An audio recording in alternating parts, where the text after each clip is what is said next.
एक दिन फरमाते हैं कि मैंने एक गरीब औरत को ब्याज पे पैसा दिया हुआ था।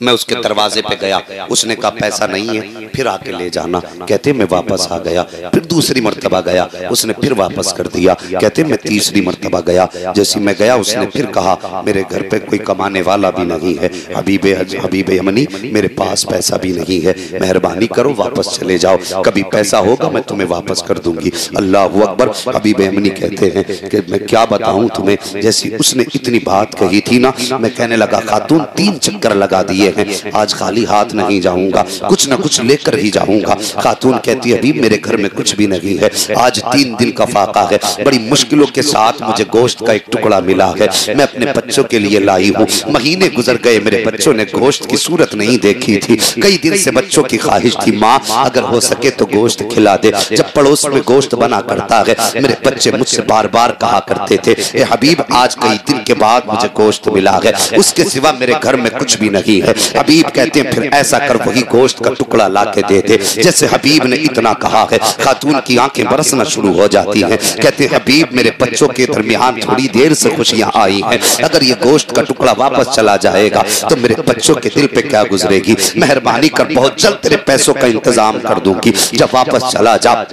हबीब यमनी कहते हैं मैंने उसकी एक ना सुनी, मैंने कहा मैं पैसे लेने आया हूँ, कुछ न कुछ लेकर के जाऊंगा। अल्लाह अकबर। हबीब यमनी ने इतना कहा, खातून कहती है हबीब माफ कर वापस चला जा। जैसी कहती है कि मैं हबीब ने गोश्त की सिफारिश की, मुझसे जिद की, मैंने कहा हबीब ना कर ऐसा। आप फरमाते कि मैंने नहीं माना, अंदर गया, मैंने गोश्त के टुकड़े पे हाथ डाला, जब लेके चलने लगा बच्चे माँ के कदमों से लिपट गए, रो के कहने लगे माँ क्या आज भी गोश्त नहीं खा पाएंगे, ए माँ क्या आज भी हम गोश्त के लायक नहीं रह गए हैं। हबीब यमनी फरमाते खातून तड़प गई, रोने लग जाती है इतना सुन के। हबीब कहते मैंने उसकी एक ना सुनी, उसने 1000 मन्नतें की, हाथ जोड़े पैर पकड़े, मैंने धक्का दिया, घर आ गया, अपनी बीवी से कहा बीवी जरा गोश्त बना दे। कहते मेरी बीवी ने गोश्त बनाने के लिए रखा, उससे पहले मुझसे कहा हबीब ये लाए कहां से हो। कहने लगे फलां के घर पैसे लेने गया था, लेकिन पैसे न मिल सके तो गोश्त उठा करके ले आया हूँ। कहते मेरी बीवी मुझसे कहने लगी हबीब गुनाहों से तौबा कर ले,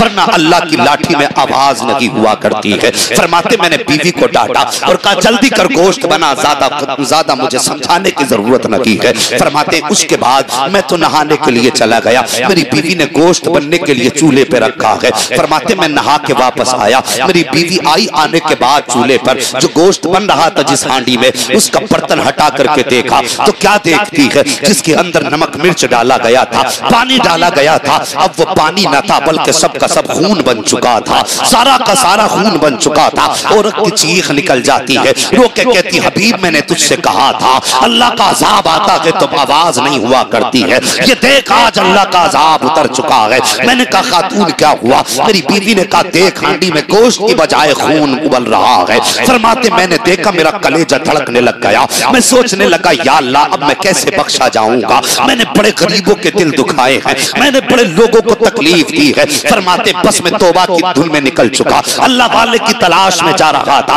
है कोई जो मुझे तौबा करा दे। फरमाते जब मैं रास्ते से गुजर के जा रहा था, बच्चे खेल रहे थे छोटे छोटे, मुझे दूर से आते देखा, मेरा पाप इतना बड़ा था, मेरा गुनाह इतना बड़ा था कि बच्चे दूर से देख के कहते हैं ए बच्चों रास्ता खाली कर दो, वो देखो हबीब यमनी आ रहा है, इतना बड़ा पापी है, अगर इसके दामन से लगने के बाद हवा हमें लग जाएगी तो हम भी जहन्नमी बना दिए जाएंगे। जैसी बच्चों ने इतनी बात कही है, हबीब यमनी तड़पने लग जाते हैं, रो के कहते ए परवरदिगार मैं तेरा बंदा इतना बड़ा पापी हूँ कि तेरी बंदे ये आज मेरे गुनाह से इतनी नफरत कर रहे हैं कि मेरे दामन से लगने वाली हवा से इज्तनाब कर रहे हैं। अब बेकरारी का आलम है हबीब के दिल में, दिल उतल पुतल हो रहा है, दिल की दुनिया बदल चुकी है, तलाश में निकले हैं अल्लाह वाले के, और खुदा की कसम एक अल्लाह वाले की चौखट पे पहुंचे हैं, कदम पकड़ के कहते हैं खता हो गई है, सारी जिंदगी रब की नाफरमानी में गुजार दी है, सारी जिंदगी ब्याज लेता रहा हूँ,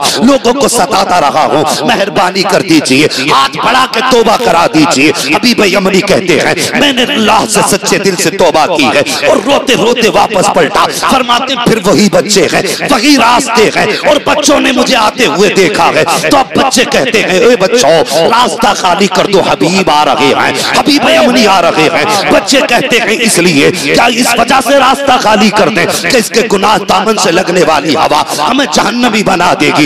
एक बच्चे ने कहा था नहीं, अब ये हबीब यमनी बन गए हैं, अब इनके दामन से लगने वाली हवा गुनाह जहन्नम नहीं देगी। अब डर ये है कहीं हमारे कदमों से उड़ने वाली खाक अगर हबीब के दामन पे पड़ जाएगी तो हमें दोज़ख में डाल दिया जाएगा। इसलिए कि हबीब जब यहाँ से गया था तो सूदखोर बन के गया था, अब जो वापस आया है तो रब की बारगाह का मुकर्रब बन के आया। नारे तकबीर।